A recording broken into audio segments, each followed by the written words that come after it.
Okay. Rabbi Weiss, if you could please mute yourself, I'd appreciate it.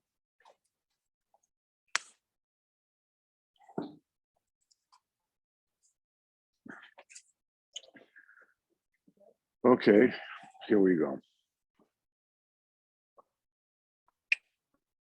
Welcome to this week's share Likutey Moharan, Breslove shule, Torah Lamed Ches.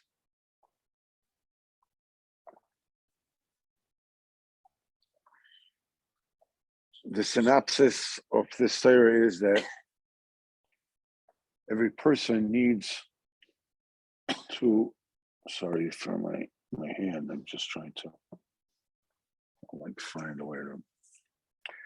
Every person needs to check himself to see how connected he is to HaKadosh Baruch Hu.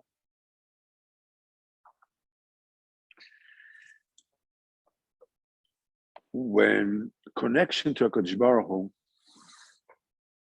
is not just something theoretical, it starts, with, you get yourself into it by thinking about it and working on it, as we learned in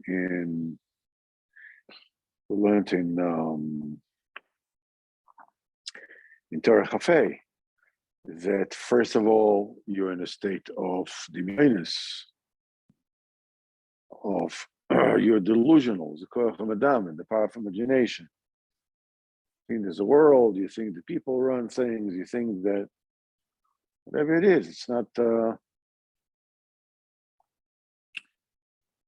But then you find out, and you know that what needs to be understood is, first of all, you know that there's Kadosh Baruch Hu in the world, and and he says what it is that needs to be done, and you had better listen to what he's saying. Excuse me, Jamal, I'm sort of like adjusting this. You better do what he's saying if you know what's good for you. But this is all like almost like a secondhand information kind of thing. It's a lot of our emunah, practically all our emunah, is actually, starting that way. First of all, we are totally oblivious. We live in a dimion. Then we realize that there is a seichel amiti, there is a reality for Kadosh Baruch Hu.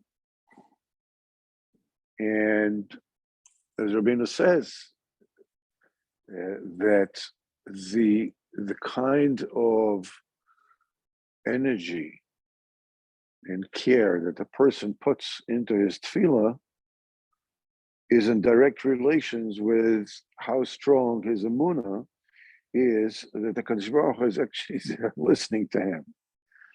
And it's actually spoke to a friend of mine, has an organization that is working on some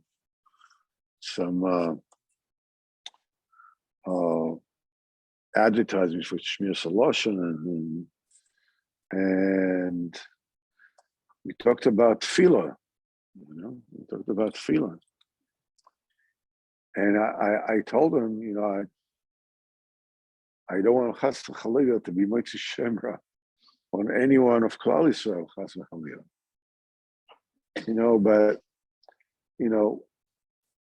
I actually met someone, Chassidish guy, who told me flat out, that Hashem doesn't hear our tefillahs.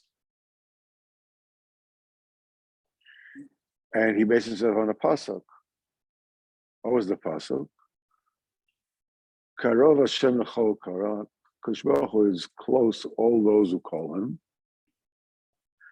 L'chol asher kiru be'emes, to all those who call him, who truly call him in truth.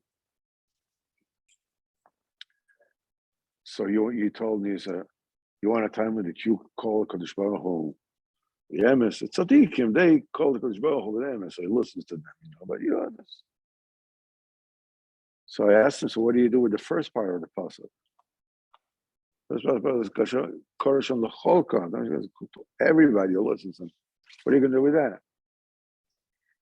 His answer was Hakish Kachainik. Yes, Hakmish Kachainik. It's just start talking rubbish. Because he didn't have an answer for that. But there is, so what is going? Yeah. It's I don't want to tell you what more details about this, but I'm not surprised, because Lamaisa, I don't have to go that far to somebody. Yeah, well, they believe that the Rebbe is the one who does that. You're just supposed to be there and do what you're supposed to do so you don't get beaten up. But actually, for Hashem to hear, I mean, come on, you meet somebody who was whatever. It's not worth repeating. But the point is, Rabbeinu explained this pasuk.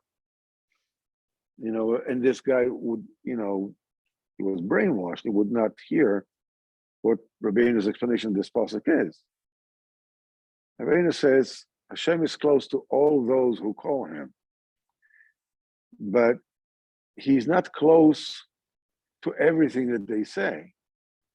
He's only close to that part of the calling that they really call him, where they do it v'yemes. Sakara shamechol karav. But what is he actually answering? That part of their calling, which they, which you really mean it. That part which you don't really mean, and achinami, because Baruch Hu doesn't. Yeah, you have to mean what you say. If you just, if you just mumble the words, afterwards, what are you surprised by? I mean, you didn't even call him. The Maisa, you didn't really call him. You did your civic duty, whatever you want to call it. It's like you came to shul. You're part of the other, which is a big thing, mind you. So it's not a small thing. But nevertheless, the reality is that to a certain degree, we all actually believe what this guy believes. Not explicitly, but by our action, by how much effort we put into the tefillah, by how important it is to us, by the kind of effort, by the hashkafa that we have when we come in the morning to shul, to daven. It's very admirable that we're coming to shul to daven.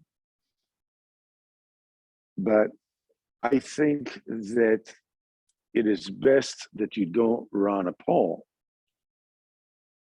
a real poll, like a polygraph kind of polling, to find out how many people come to get davening over with, as opposed to people who actually come to daven. Okay? Why is that? We are all believers. But the point is that we are living in a state of hastora, a state of concealment. We are like hypnotized to believe this world, to believe. So that's what Rabbeinu says. He says, this world wants to cheat you completely. Cheat you. This world wants to cheat you completely.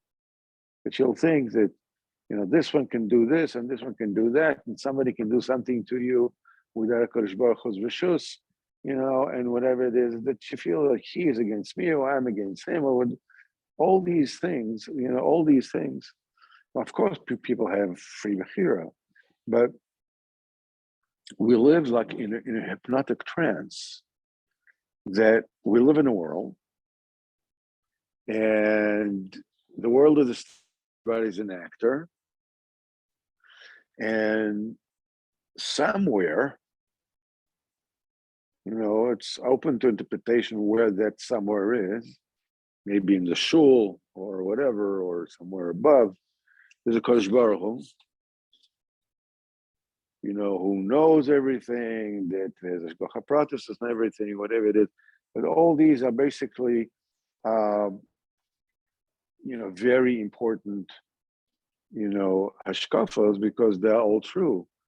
But we sort of like, to one degree to another, and I'm talking about myself, all these declarations are basically slogans, And how much is this a slogan by me is reflected with how much effort I put into my davening. And I can tell you flat out, I ain't proud of my davening at all. Okay? And you can't fake it. You can't fake it.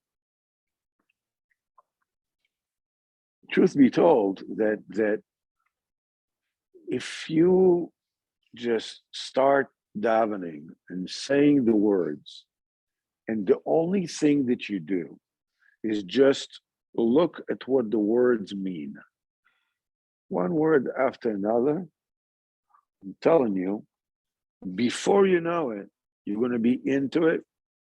You don't even have to work hard in order to mean what you say and say what you mean. But there's such a Yetzirah, just,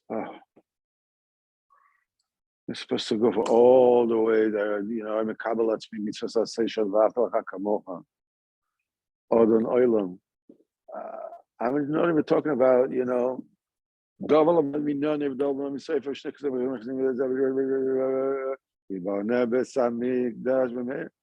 not talking about that. We used to just stuff it from the beginning. I'm not talking about anybody else. I'm talking about myself. So Venus says that the madrega of dveikus with the Kodesh Baruch Hu is where your awareness of Kodesh Baruch Hu and his greatness and feeling that you are standing before Kodesh Baruch Hu is such that you actually blush because of what you did. I mean, it's like someone who is found out to have done untoward things, publicly. Suddenly, I don't know, it was a candid camera that caught the person doing something, embarrassing. That kind of embarrassment, that kind of blushing, that means that your awareness of Hashem Yisbarach and His presence, and this is called the Vekas. That blushing on the face from the Hadar Ge'oinoi of HaKadosh Baruch Hu, the splendor of the greatness of the exaltedness of HaKadosh Baruch Hu, is so immediate that the people blush. Rabbeinu actually asked Reb Nosson, have you ever blushed, before HaKadosh Baruch Hu? So Rabbeinu was blushing all the time.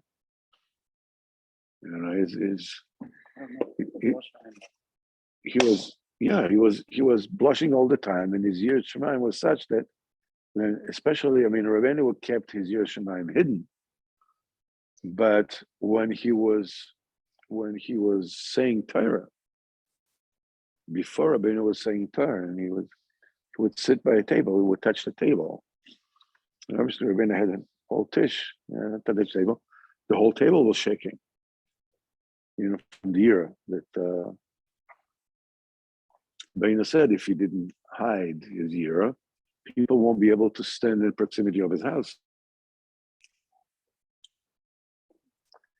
And this Torah, Lamed Ches, Rabbeinu teaches us how you get from a state of oblivion what the impediment is, and what's the process to get all the way to such an awareness of the immediacy and the omnipresence of HaKadosh Baruch Hu that you actually blush visibly.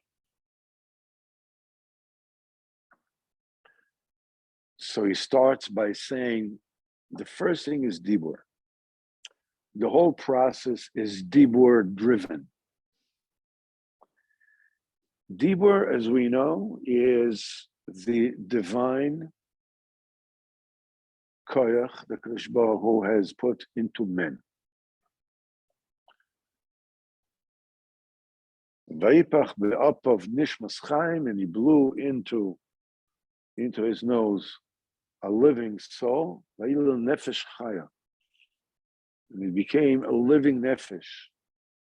Unkelus said, ruach memalala, a talking spirit. Ashochen itam betoch tumasan. Rabbeinu said that the Shechina, which is the Dibur, goes with Am Yisrael, so like a mother that follows her children no matter where they go. He says that's why you can always reach back to HaKadosh Baruch Hu. You can always talk. You can always talk to him. But the Dibur itself, which is your connection, the media which you use to connect to HaKadosh Baruch Hu, to break through that glass ceiling of dimyonis and get up the ladder, and gain the cognition of the Metzias of Hashem, is held hostage by a very specific klipa, which is called Ketz Kol Basar, the end to all flesh. That klipa wants to point out why this one is wrong, and that one is wrong, and this one forget about, and this one should never be forgiven, and this one should be annihilated.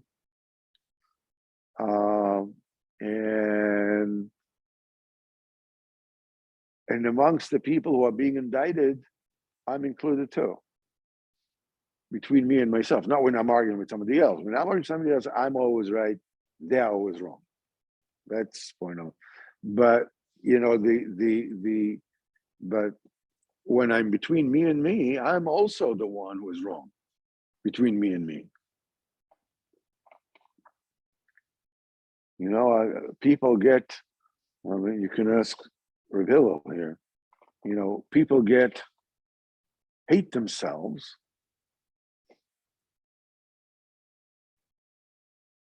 because they feel pain, because they are those who feel the pain. So they are angry at themselves for being the ones who are causing them pain. As convoluted as it may sound, it's a fact. In fact, they say that anger is aggression pointing out, and depression is aggression pointing in, right? That it's pointing against oneself.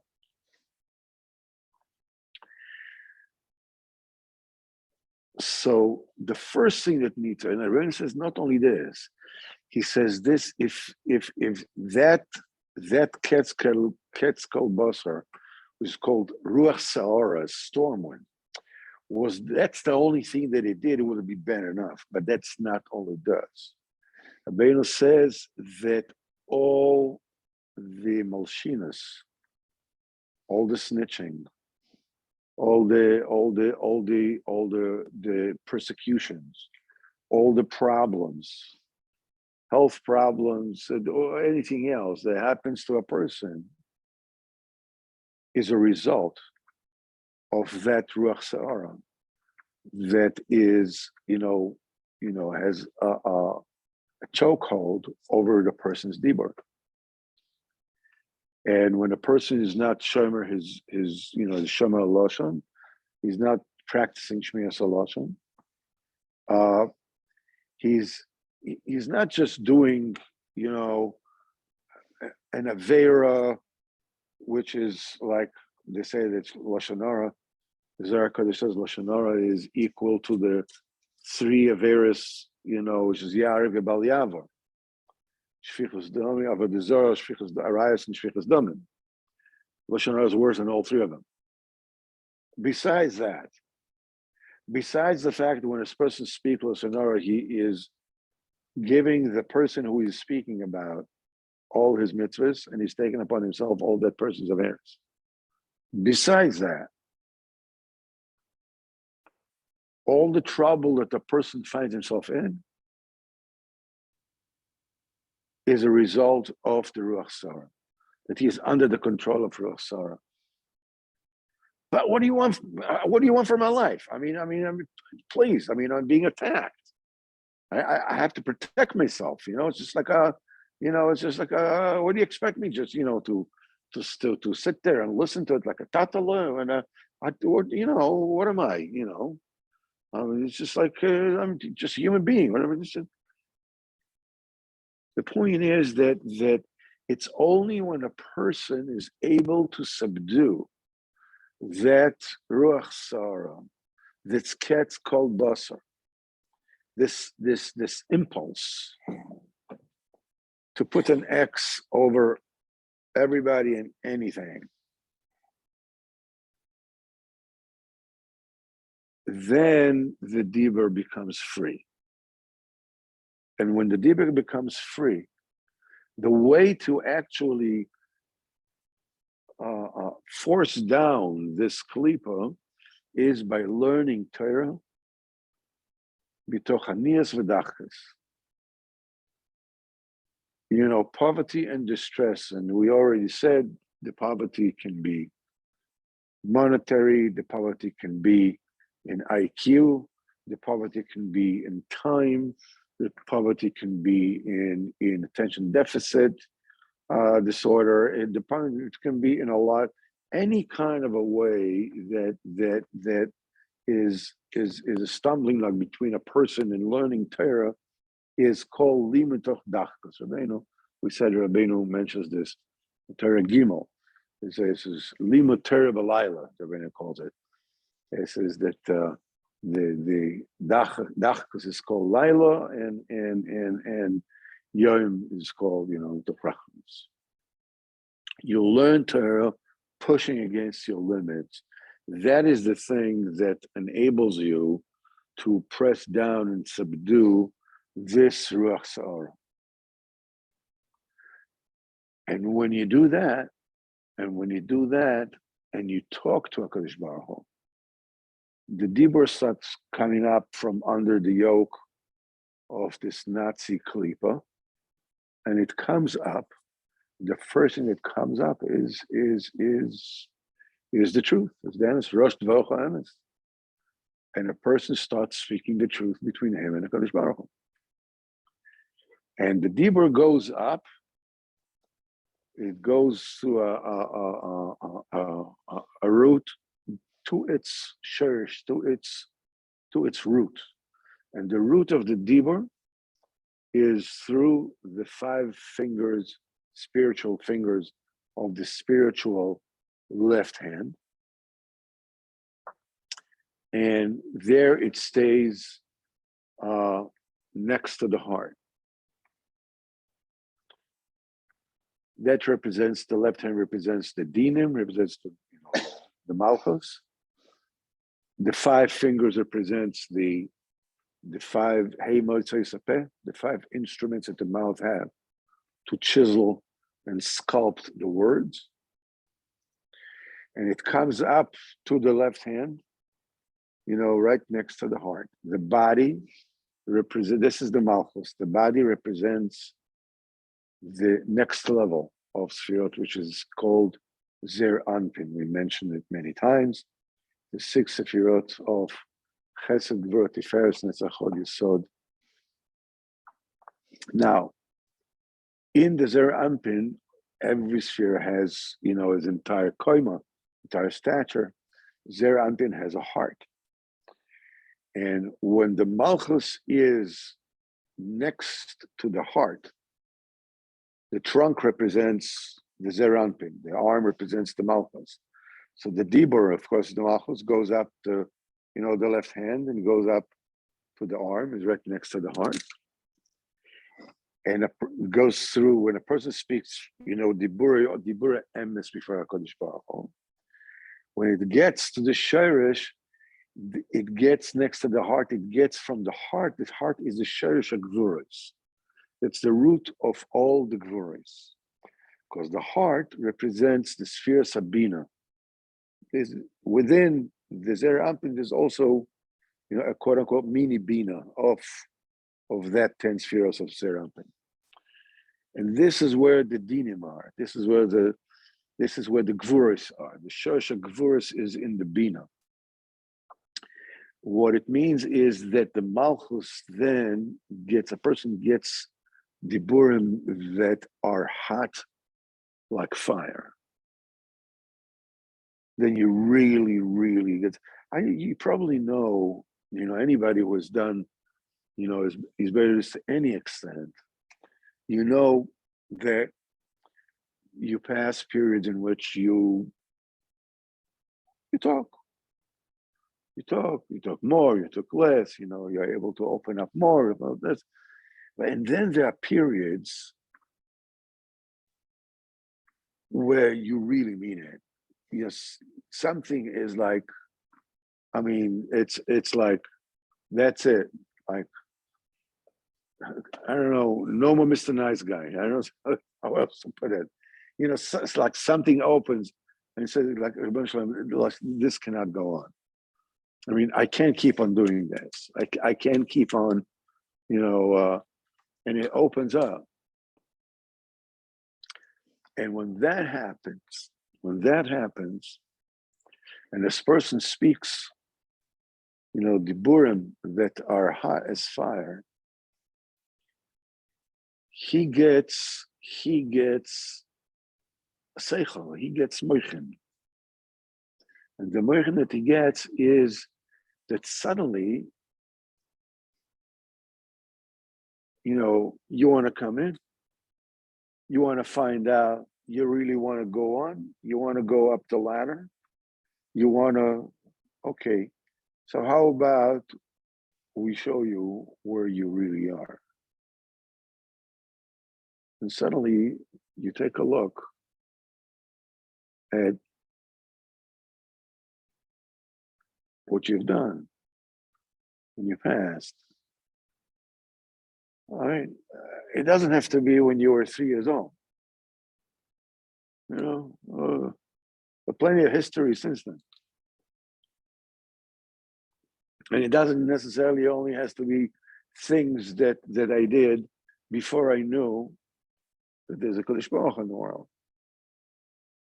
There's plenty of stuff that I have, that I have done, knowing as far as I've known, that there's a Kodesh Baruch Hu, and Kodesh Baruch Hu says, listen, I don't want you to do that. And, and I just ate the Twinkie and threw the wrapper to the back seat. And it's like, like the story I told you. It's like, okay, come on, don't be so, that's,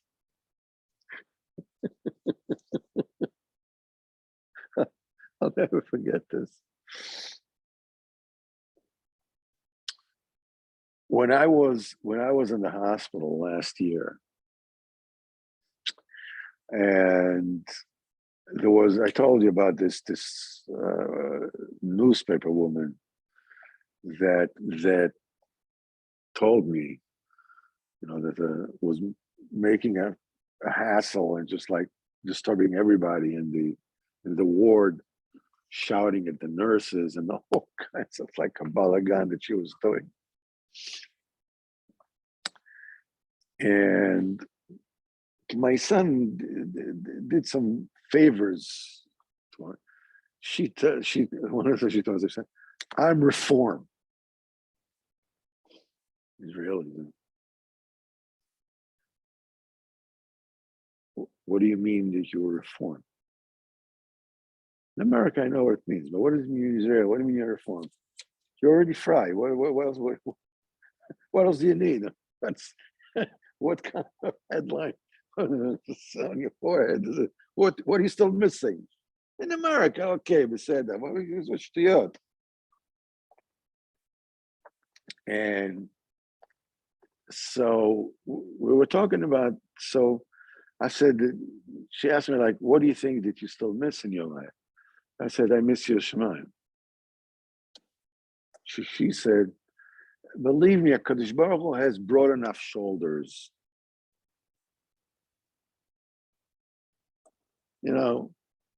Quote unquote, God will forgive you kind of thing." And I said to her, "You don't really get it, do you? What do you think that I talk about when I speak about Yerushalayim? You think that I want to be more scared? What is Hashem going to do to me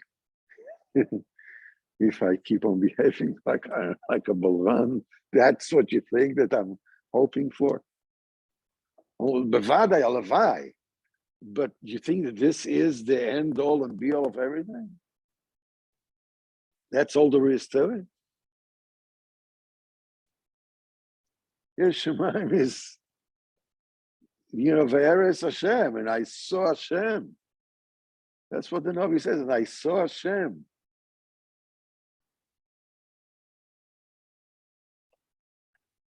And I remember, like, almost 40 years ago, maybe even something like that, plus minus, 40 years ago, I went to ask Chaim Kanievsky a question. His father, Zechat Tzaddik Kodesh Lebracha, was still alive. He lived opposite me, his Taipeler. So I was learning in yeshiva, and truth be told, I had a kasha, but I wanted to ask Chaim this question because I wanted to have something to do with him. It's like, I had to Chaim a kasha, whatever it is. And I went to him. I was a kasha with about a Rambam, a certain Rambam. I came to him, and I stood in the room. He says yes, and I could not open up my mouth. I was so awestruck to be in his presence that I was like,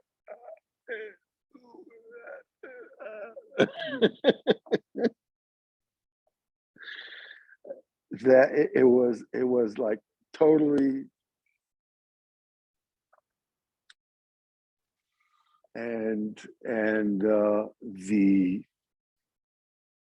that's the kind of yira that I'm talking about. I'm not talking about, fear of somebody taking out a stick and beating me up, or whichever. So when a person does that, when a person lives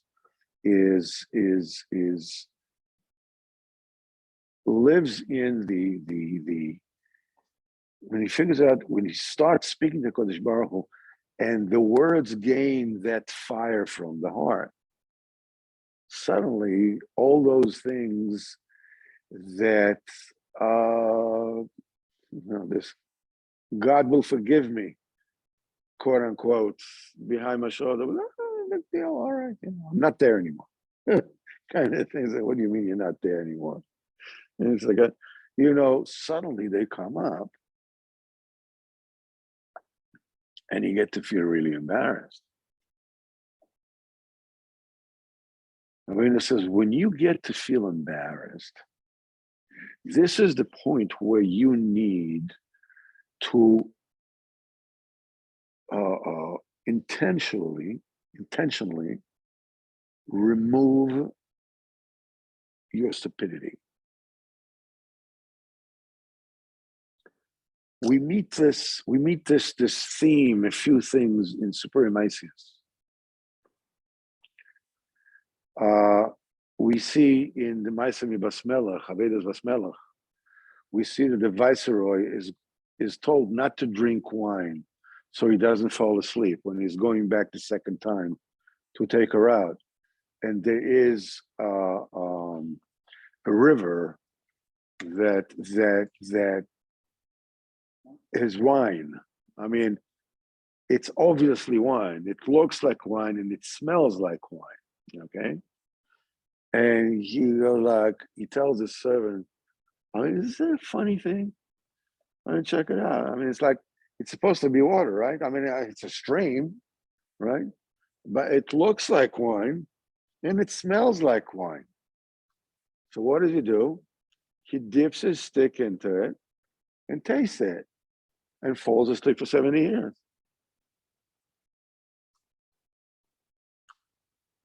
What did he do? He allowed himself to be stupid. He just allowed himself to be stupid. You were told not to drink wine. I don't want to drink wine. It's just a funny thing. It's a stream that's supposed to be water and it looks like wine. It smells like wine. So what? No, but it's, I mean, aren't you curious? What are you talking about? For years, you've been looking for you. You weren't even take her out. Suddenly you're curious? Huh. Imagine that, fancy that, a stream. I wonder what this is.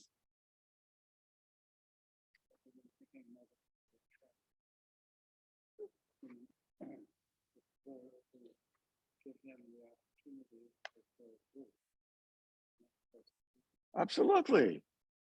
Absolutely. So it's a funny thing. Maybe I'll take a selfie with that, with that stream, and I'll be able to tell my grandchildren, it was whatever after everything is said and done. You were told not to drink wine. In other words, Rabbeinu is saying that stupidity is not a question of intelligence. Stupidity and sadness, atzvus, is an indulgence. An indulgence. I allow myself to be stupid. I allow myself to be be'atzvus. Rabbeinu's chiddush is, he says, yeah, there are situations that Kadosh Baruch Hu takes the mind from the Adam, because otherwise there'll be no test, there'll be no Nisayan, right? So Kadosh Baruch Hu takes out, so the question is, well, what your Shemaim is left there?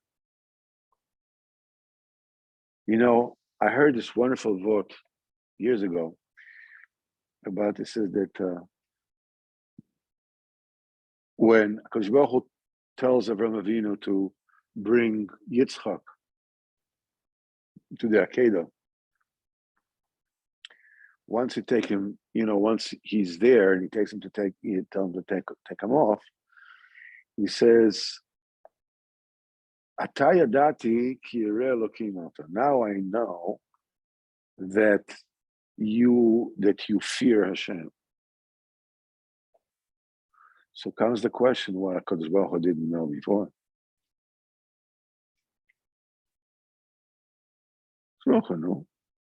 What's there to prove?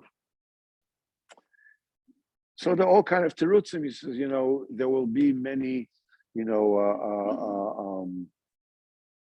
kitrugim on you and on Am Yisrael, and I need that proof. I need that proof for them, because I run the world along specific, preordained order that I put in place in order to run the world. But that person said a much deeper thing. He said that when a person is put in a nisayon, the nisayon is that they take his moichen off. Because somebody that full moichen, full cognizance of who he is, Kadosh Baruch Hu, me, what it is, there's no nisayon. Nothing is a test. I mean, to give an example, to be obedient when a bank robber is standing before a person with a shotgun is not such a big spritz. It's like he tells you don't move, you don't move. It's not such a big nisayon. The nisayon is that during the nisayon, they remove all the madrigas, they remove all the seichel, all the moichen. There's one thing that is not removed. It is said, Hakol b'dei shemayim, right? Abraham. What did it say? Hakol b'dei shemayim, chutz miyir shemayim. So usually we understand, everything, because Rachman gave you, take everything, whatever. But Yir Shemayim is something that's up to you. But it's not just that. It means everything with the Shemayim to give you and to take away from you. But there's one thing in Shemayim they cannot take away from you at any given moment in time. That's at Yir Shemayim. Then how do you explain the ruach shtus? A person not doing a very because a person is indulging himself in ruach shtus. A person is getting into ruach shtus because he's allowing himself. I want to have some fun, for crying out loud. I understand what I'm supposed to be like from all the time. Leave me alone. For crying out, let me breathe, for crying out loud. Have a little fun, What is this? Where are you? Were you in Iran or something? What's going on? It's like a person's indulging himself. That's what you make the choice. Because the Yir Shemayim is you choose. Remember, it's a test, which means you have a choice to apply the Yir Shemayim or to say, Yir Shemayim, you stand aside for a couple of minutes. Let me have my fun. And then you come back. All right? We'll be friends. I promise you, we'll be friends like before. Everything will be, nothing will change. But Russell says that it's the shule point. That that's the test. Yeah. So that when he dipped the stick into the river, the Bechira point was when he asked the Misharas, when he was wondering, look how strange this is. That is already when he was giving away his Bechira. What does it make to you? Especially when you have a special warning not to drink wine. By saying no, it's just weird, it's like, it's a very curious thing. I just want to know. I mean, is it really?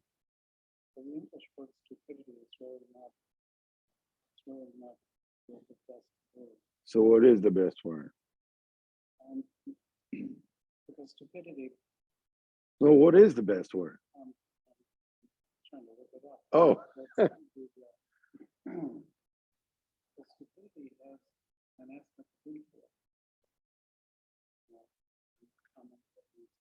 Rabbeinu says the word tipshus. Tipshus is stupidity. Yeah. Just, equal stupidity. That is exact translation of tipshus is stupidity. And the Rebbe says, remove the stupidity. Fine. You're happier with the word foolishness? B'vakasha. No, yeah. But what I'm saying is, the thing is that people allow themselves and they jump head on into a state of foolishness instead of stupidity. They simply indulge themselves. The same thing applies with atzvus. Simcha is a decision. There are situations in which it is, it's naturally easier to be happy. When, nice things happen to us, things that we like happen to us, then we're naturally happy. It's easier to be happy in such a, but that cheats us into thinking that happiness is a state of mind that is event dependent. If an event, that makes me happy, then I'm happy. But what if the event doesn't make me happy? No, how can I be happy? This is the usual look of the world into Inyan of Atzvus and Simcha. But Rabbeinu teaches no, that Simcha is a decision. In fact, Rabbeinu says that the nature of the person is to pull him down, to pull him down. The very nature, the physical nature of the person is because he saw the offer is to pull him down towards depression, towards asvus. And it says it's the hardest avodah. It's literally the hardest avodah to make yourself a simcha. And the Rebbe says the way that you do it is like, how when you want to be angry, you're not really angry, but you want to be angry because somebody painted you into a corner. And the only way to get out of it is like, like really be angry. So, because okay, we're going to start up with them, right? So it's almost like making yourself laugh. Remember you were kids, you went, and before you know, we're just rolling in laughter. The same thing is with anger. You make yourself angry, and there's more anger, and it's himself, you're blowing your stack. You're getting angry as heck. Simcha is the same thing. You force yourself to be b'simcha. You make a decision. I am going to be b'simcha. I'm not going to be controlled by some other force within me or outside me or whatever you want to call it that wants to kill me, that wants to bury me. I am going to be b'simcha. Why? Because I want to be b'simcha. I'm me. I have full authority over me, and I am going to be happy. I am now. I b'simcha. If you were to put yourself in most people, they if you ask them like, do you live? Let's say that Simcha is one country and Atzvus is another country. If you ask a person, are you always with Simcha, or are you, sometimes Simcha, sometimes not, or are you always with Atzvus? Most people say, somewhere in between, sometimes this, sometimes that. But the truth is that Atzvus and Simcha are two separate countries. They don't overlap. If a person is not consciously b'simcha, that means he really lives in the land of Atzvus, but the authority of Atzvus, for their own reasons right now, feel like not sitting up on your head. So they allow you to be, somewhat, okay, we'll wait to drive you into the ground another day. That means you live in the land of Atzvus. Simcha is a decision. And there's a whole avodah in making yourself a simcha.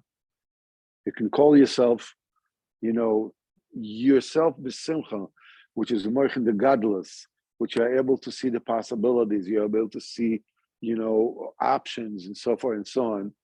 On the other hand, you have atzvus, where you have dafka at the time of pressure, when you have to make decisions, when you have to make this is the time where you get constricted consciousness of atzvus, and you can make decisions. You don't have the elasticity. You don't have, the ease of movements of weighing things out. Your brain is just when you need it most, your brain is held captive by depression. And the point is that you have to get angry into simcha. I will not be be'atzvus. I refuse.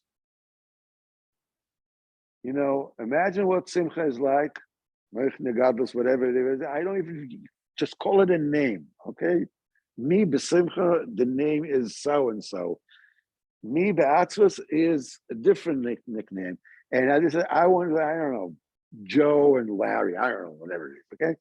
Joe is besimcha, Larry is atzvus, me and atzvus. I am Joe. I make it condition to be Joe. I don't want, I'm not Larry. I don't want to be Larry. Whatever this Larry stands for, not me. Not in Hebrew, they say, Lo be'betzifreinu, not in our school. That is off curriculum.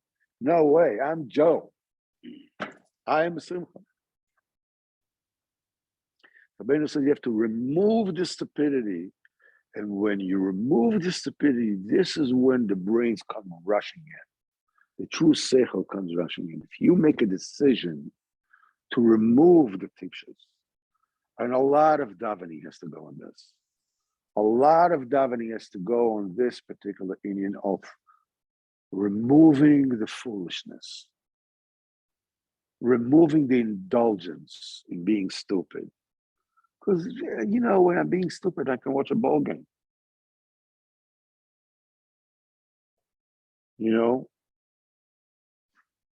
Or whatever it is, that. So there's a lot of tefillah needs to go on removal of the stupidity, removal of the willful removal of foolishness. And that causes a whooshing in of an influx of seichel aniti, and then a person gets a true understanding of what he has done, where he is, and where HaKadosh Baruch Hu is. And then the busha is showing in his face, the toil. Face becomes red. That blushing before HaKadosh Baruch Hu is the dveikus. It's called the Oret Film. Ad Kan for this week. Likutey Moharan Torah Lamed Ches. B'ezrat Hashem, next week we will continue.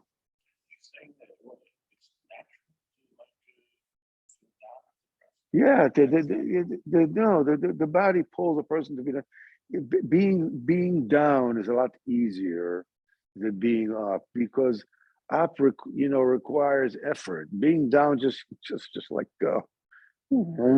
it's like a car on an incline. All you get to do is just put down your handbrake and you're going downhill.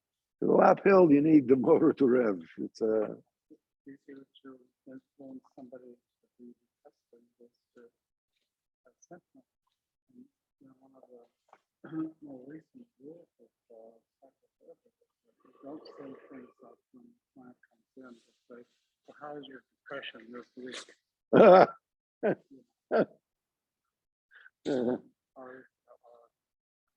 that's violent. Is your husband still hitting you?